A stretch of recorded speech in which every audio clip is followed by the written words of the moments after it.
Pick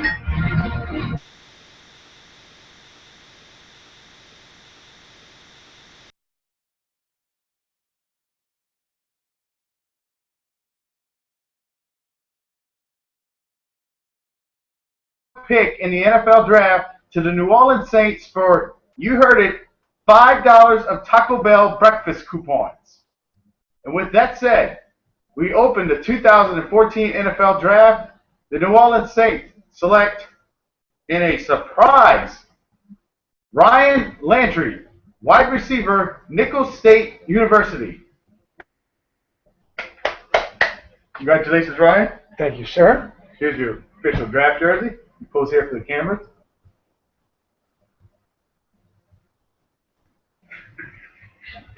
If there were any cameras. If there were. Aside from the camera that we use here. But welcome to episode 37. Good Lord. 37. Good Wow. Lord. We're losing track here of the Matt Ryan Show. It is our NFL Draft Preview Special. I guess it's sort of part one. Part two, I guess, will be next week when we actually review who the Saints really do draft in the NFL Draft. But this week we're going to try to, look at a few prospects that maybe the Saints may be interested in. They have a few positions, I guess you could say, of need, but Ryan drafted at 27. It's a very cliche statement, best player available. Yeah. And I mean, that's all you can really do.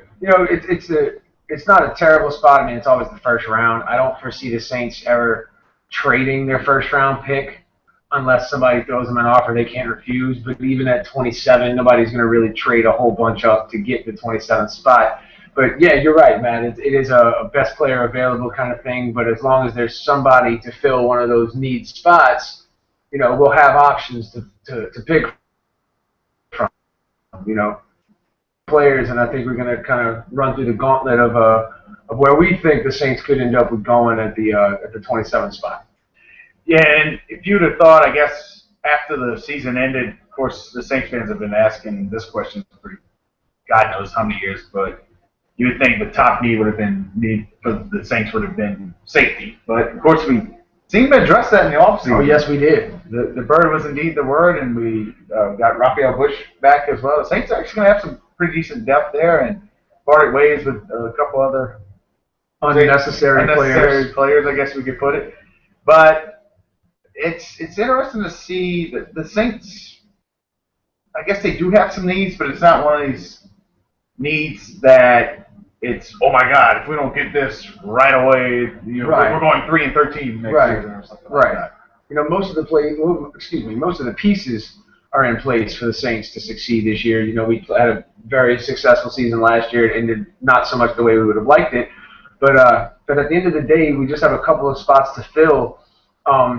You're right with Jarius Byrd, and I think that move was better than drafting a safety because that puts in you have a proven Pro Bowler, a proven veteran, and a Pro Bowler to fill in an empty spot on Rob Ryan's maniac defense. But and that's actually going to take a lot of pressure off the Saints cornerbacks. Absolutely, it's one of the needs they need. They could definitely use another cornerback. It's been one of our biggest downfalls over the past few years, especially with Jabari Greer having, hopefully not a career-ending injury, but he's no longer a Saint. Now it's just a horrible way for him to go out. Absolutely. He's having a pretty decent year. He had several great years for the Saints defense, and it's sad to see him go, but it's unfortunately how it goes sometimes. It is a business at the end of the day. Thinking Champ Bailey, if anything, I don't know if he'll start. He may be the number 2 corner. Lewis will be your number 1 now. But Bailey, at least if anything, brings you value-added depth and a ton of experience. He's been in Super Bowls before. It's going to be interesting to see and for sure. We mentioned this whenever we signed Champ Bailey. What happened the last time we signed a Hall of Fame Pro Bowl cornerback that was thought to be washed up? I believe we were in. I think we put a ring on it. Yeah, I think we put a ring on it. I think we put a ring on it, and a lot of people didn't even have to call. Was it Beyonce? We didn't have to call Beyonce. No Beyonce. But we put a ring on it. And the couple of holes that we need to fill, one of which being a pass rusher on the outside. I like what you said about Keenan Lewis being back. We've got Champ Bailey. We have in the defensive backfield. We have Kenny Vaccaro. We've got, Vaccaro is back, and we've got Jarius Byrd. And if Raphael Bush would be Raphael there. Bush. So we've got 5 or 6 strong defensive backs against what is now a pass-happy NFL. And the thing I like about Bush and also Vaccaro, they can sort of play that hybrid rover type of role where almost like a nickel back, but then also play safety. Right. And also stop the run and also stop the run successfully as well, especially Vaccaro. But that's definitely his strength, and it showed big time right away. Big time when he showed up last year. But where will the Saints go? That's the real big question. The $1 million question of the night. That is the $1 million question of the night. Let's build some mock drafts here, Ron. I mean, there are several players that you and I were looking at earlier. If I had a pick, it would be nice to get Clowney, but he won't be there. Sammy Watkins, he won't be there. No. Greg Robinson would be great, but he won't be there either. And really and truthfully, even if Greg Robinson was there, I don't think we would take. I mean, you would take him because best man available, but that's not one of those needy positions. Especially with Teron Armstead coming along as well. If anything, it would be and Robinson would probably eventually end up starting, but the best thing about that would be having Zach Street there as a third tackle. Yeah. It's always good to have 3 tackles. And create competition between the offensive line and the offseason. Absolutely, which is always a good thing. There's been a lot of talk of the Saints being at the 27th pick of this year's draft between a wide receiver, an offensive lineman, and outside linebacker, and maybe cornerback, and possibly a cornerback. That's just naming a few positions. And the only reason we're saying linebacker is because since we switched to that 3-4, you have to have some horses there, and you have to have some depth for it. And you've got to have that, 5 or 6 right. that can rotate in and out. Should we go from a 3-4 to a nickel to a dime, or any of these crazy formations that Rob Ryan likes to put on the field? Absolutely. And, of course, on draft day, somebody always falls. It's just the question is who is it going to be? And how far? Will it be somebody like a C.J. Mosley from Alabama? Yeah. This is the draft. You got to throw colleges out.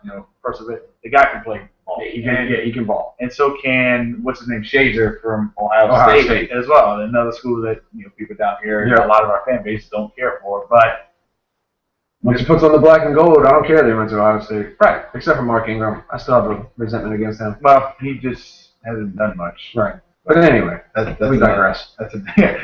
And then, of course, what was one of the other things we were talking about was wide receiver. Of course, Marquise Lee has been the big name to show, as most of the mock drafts have been talking about us taking at the 27th pick, because we know OBJ is probably going to go early. Right. Jarvis Landry's more of a second, third. Right. He's a solid pick, but he may not be a first round pick talent.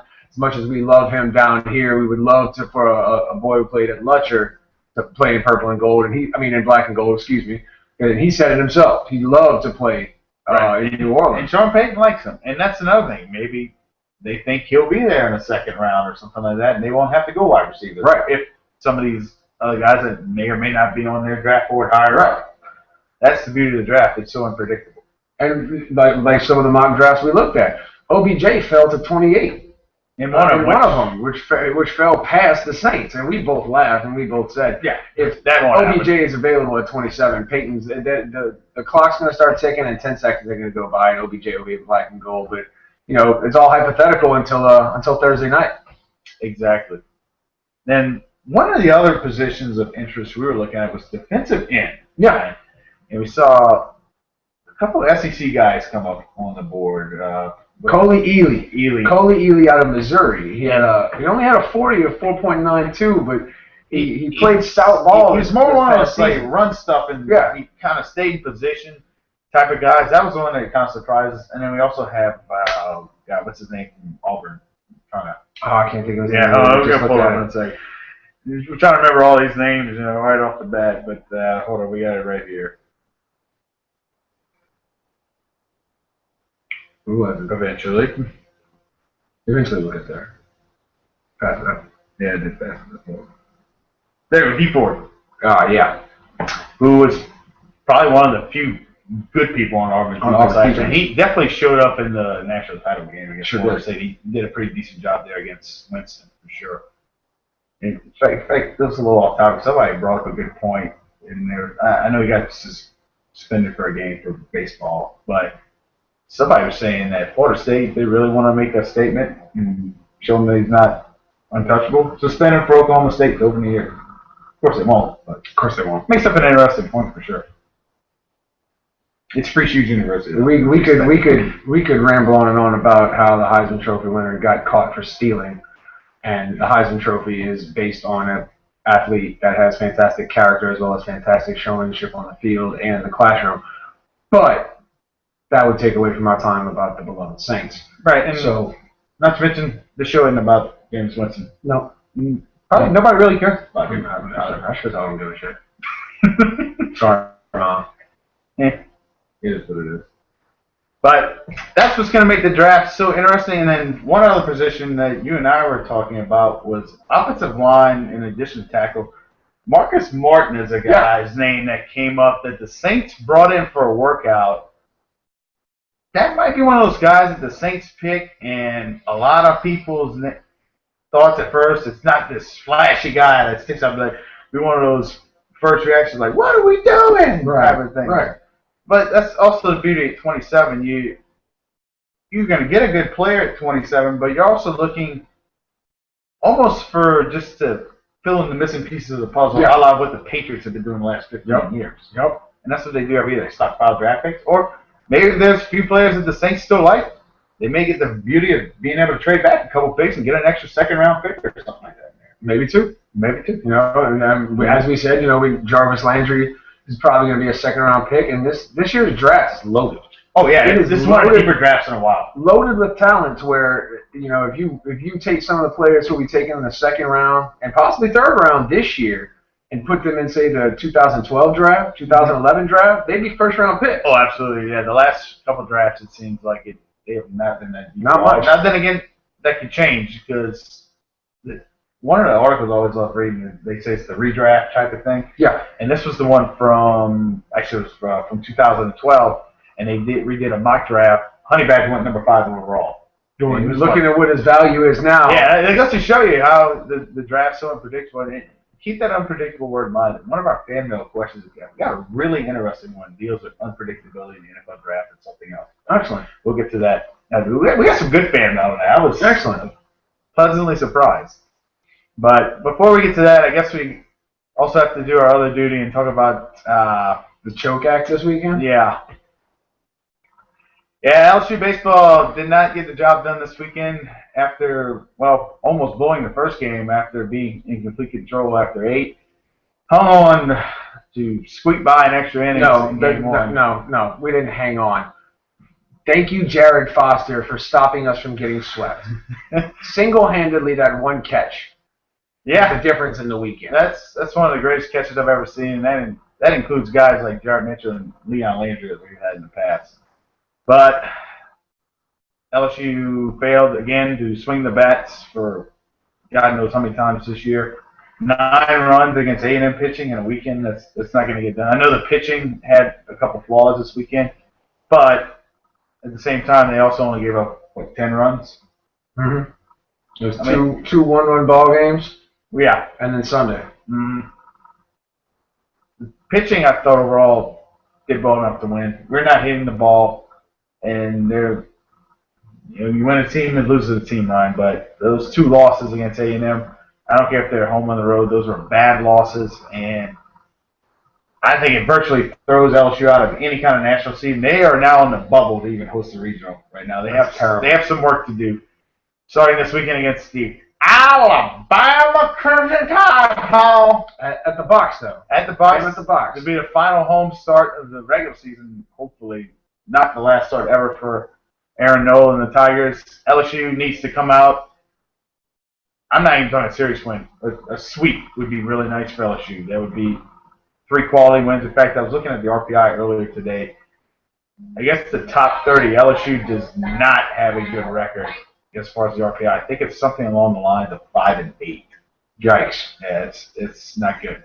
And as a ball club as established as LSU has been over the past 2 decades, and how we consistently reload, to lose the way that we did this weekend on the road against a subpar team, it shows 2 things.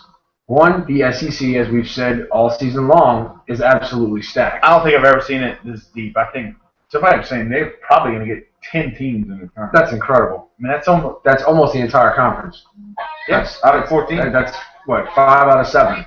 Five out of every 7 teams in the conference are going to get into the national tournament. Or 71.4%. You know, he's the numbers guy. I'm the other numbers guy. Gotta have a Rain Man. But the other thing I think this shows is the offensive performance this weekend and the lack of offensive performance that we've had all season, and the fact that Alex Bregman has gone back to his hitting coach in New Mexico because Javi Sanchez can't get these guys to hit a frickin' ball in play. I'm sorry if you're a fan of Javi Sanchez. I'm sorry if you think that this guy's contributed a whole lot to this team. He is the single-handed reason why we have no offense. Andrew Stevenson batted below the Mendoza line last year. Off-season, got a hitting coach outside of Javi Sanchez, and now he leads the team in batting average. Explain to me what the difference is. What's the catalyst here? What was the other one? Connor Hale went to talk with, what's his name, for the Tampa Bay Rays, I think, gave him a hitting tip. Yeah, hitting has definitely not been LSU's forte this year. And it all relies on Javi Sanchez. But also, you know, our base running has been pretty bad this year, too. And, True. And some of these decisions that Maneria, especially this weekend, were really making me scratch my head. They're wearing his arm out, I think. They're leaving him in 1 or 2 bad. And I think Maneria doesn't trust his bullpen. I think Joe Broussard is starting to see some fatigue in that arm. You throw a closer 60 pitches, he's not used to throwing that many pitches. And then also the other one that made me scratch my head was, I know Cartwright hadn't really thrown many innings this year, but he was at 50 pitches Sunday and we pulled him with the lead. Again, with an already depleted bullpen staff, because you had Parker Bug that was out, I think Hunter Newman was out, and also the first guy out of the pen was Cody Glenn. I mean, Ryan and I don't like to bash players here, but Glenn hasn't exactly had the best year. And don't speak for yourself. I'll bash Cody Glenn. Okay, you have. I'll bash Cody Glenn. I bashed him last season. I'll keep bashing him until he shows me a reason not to. He has not been the same ever since he got suspended in the regional last year. I don't know.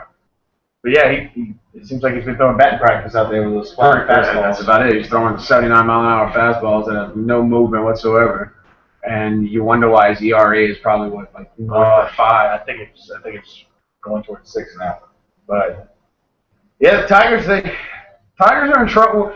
Let's take some positive. They have 2 very important series coming up. Let's take some positive out of it. Yes.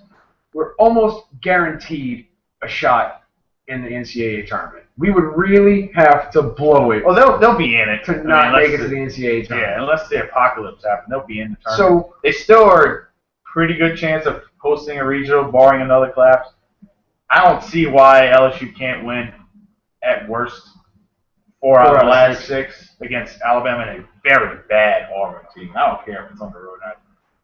If LSU gets the idea, they don't have any problem sweeping Auburn.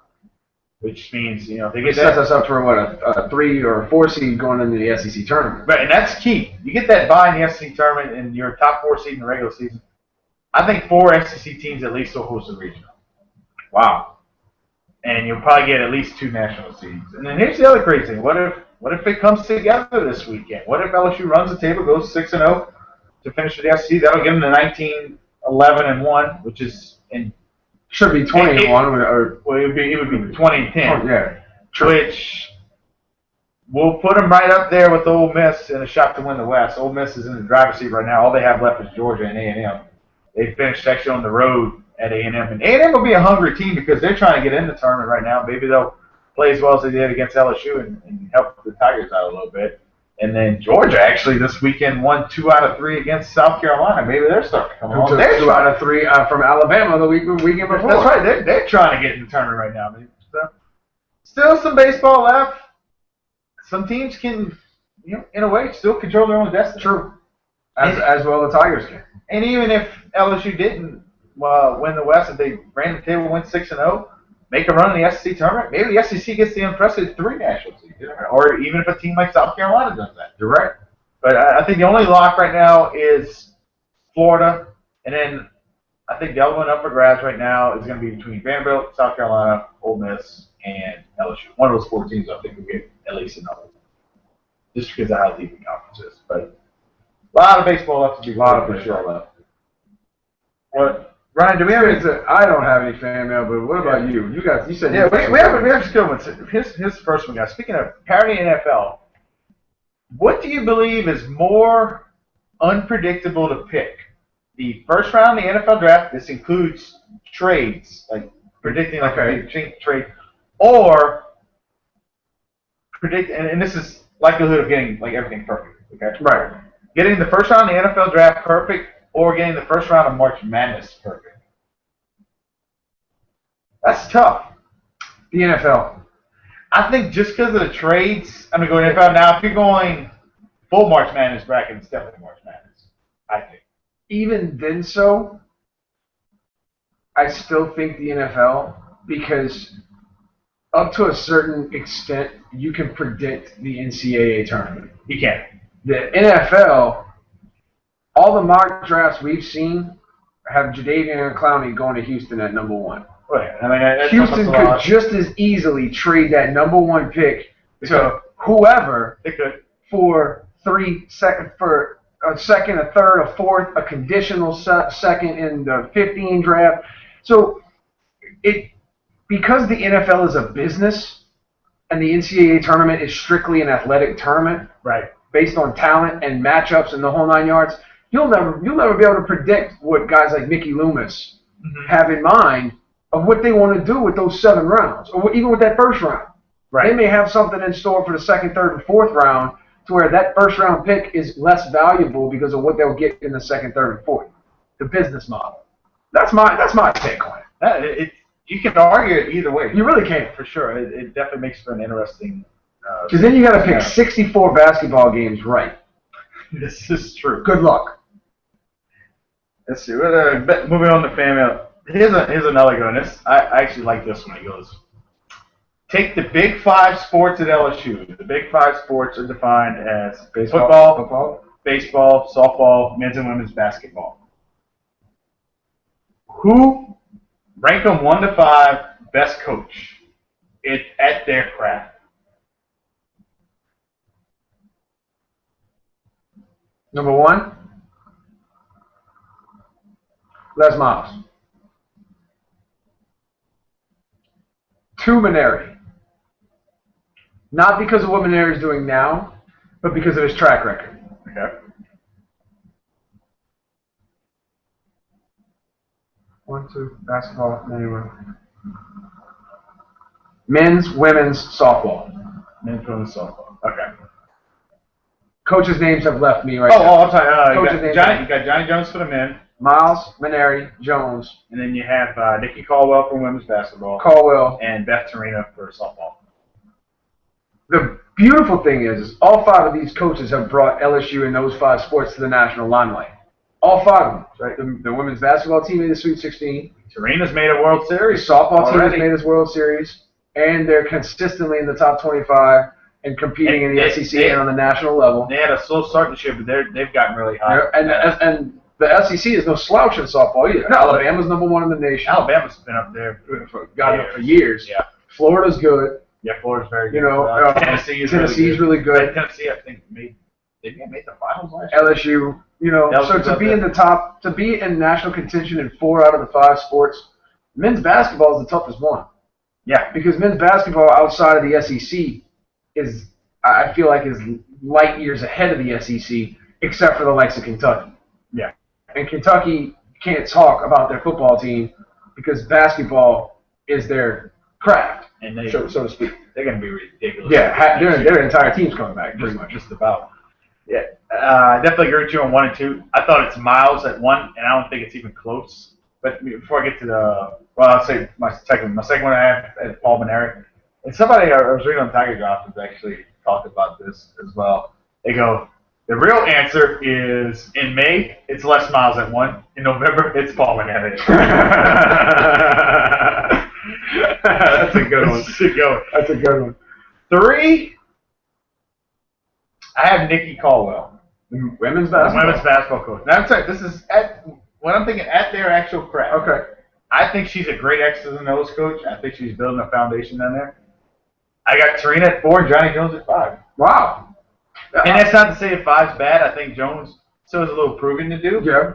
But I think he's got the ability. And I think Torina's done okay with softball ever since taking over.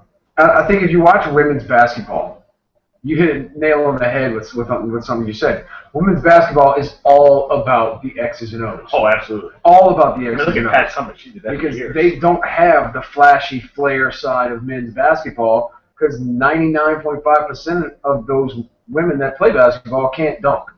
So it changes a big part of the game compared from women to men. You take the alley-oop and this fast break out of it in that sense, and it changes the game back to the way it was created, as an X's and O's fundamental type game.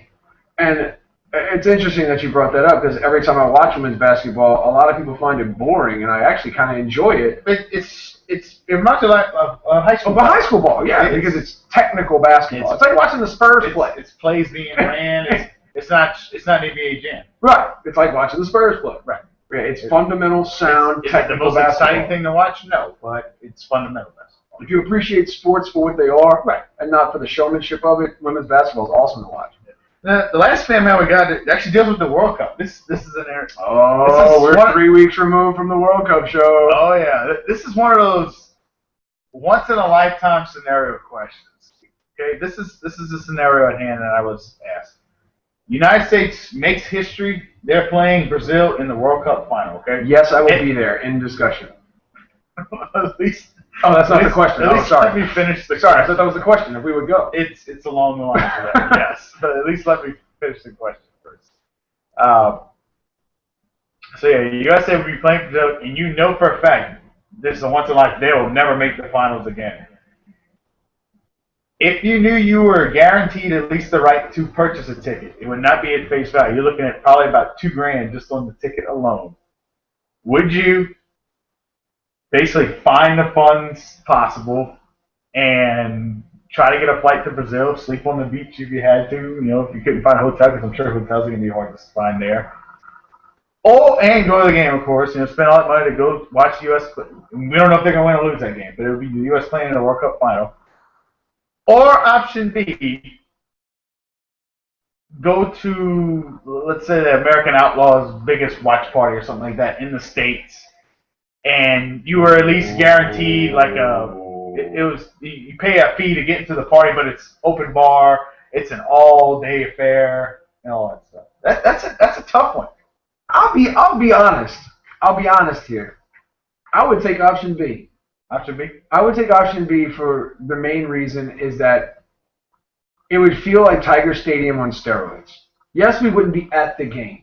Right. But if you're with 150,000 other Americans chanting, I believe that we will win. I believe that we will win. In the middle of, I don't know, Chicago. Yeah, in the middle of Times Square. D.C. or so New Orleans.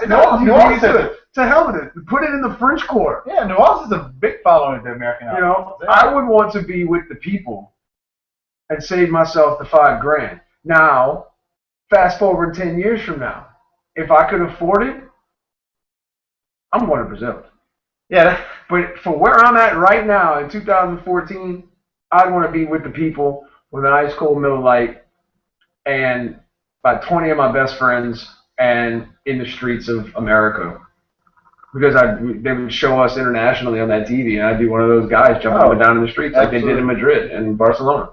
Yeah, I think it just has to do with how much you really care. You know, if that's something that you absolutely want to see, and I think any American would really want it. That really is a once-in-a-lifetime opportunity type of thing. I think it just...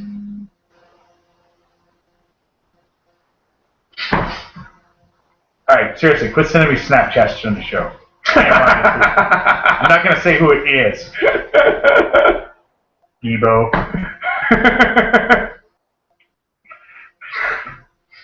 Your answer. As much as I love being in the stadium, I think I agree with you. Now, this is the Saints. That's a different story. Oh, yeah. But then again, the Saints are not going international. Hopefully, unless hopefully idiot Goodell puts the Super Bowl in London, which I'm sure will happen eventually. Yeah, being in the streets with 150,000 other Americans, painted red, white, and blue from top to bottom. Yeah. And man, that would be just as crazy as Brazil, just to see what some of those people would be dressed like. Oh, God. It'd be like a Mardi Gras. It'd be worse than Mardi Gras. Except it wouldn't. It'd be different because I don't think there'd be any nudity. Right. As much nudity. It'd be more, actually more like a World Cup crowd. Just a bunch of drunken people. A bunch of Americans. Doing what we do best.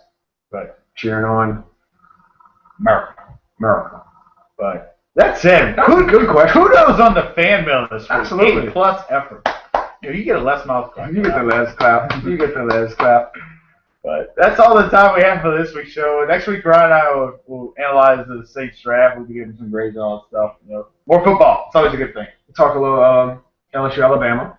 Oh yes, we'll recap the LSU, Alabama, And of course Auburn. Hopefully, be a little happier show this week. Yeah. And of course, keep the fan mail rolling. Those were some good ones this week. Yeah, Good ones. A+ on that. I mean, somebody must be watching. Somebody gives a damn what we got to talk about. Exactly. Thanks, Mom and Dad. And also, this is another thing. Start sending us suggestions. Ryan and I like doing road shows. Yes. We haven't done one of those in a while. And 40 is coming up. We normally do the big Matt Ryan show, and Yeah, I mean, we'll do something. we'll have our challenge. We'll do our World Cup stuff, but that's a long show, and it's gonna be on people. Like, maybe we'll shoot part of it at somebody's house. Maybe somebody lives on Julia, right by Emerald's. And Lucy's. There's some roof up there. It's pretty cool. And the district. In the district. I'm not gonna name names or anything like that. Lee. No, I got that Lee cough. I'm sorry. My bad. But with that being said, yeah, give us ideas where you want more of our road shows from. We're looking for ideas. And Ryan, that's all I got for tonight. You got anything? one word to say. 2 words. 2 words? Good night, America. Not America.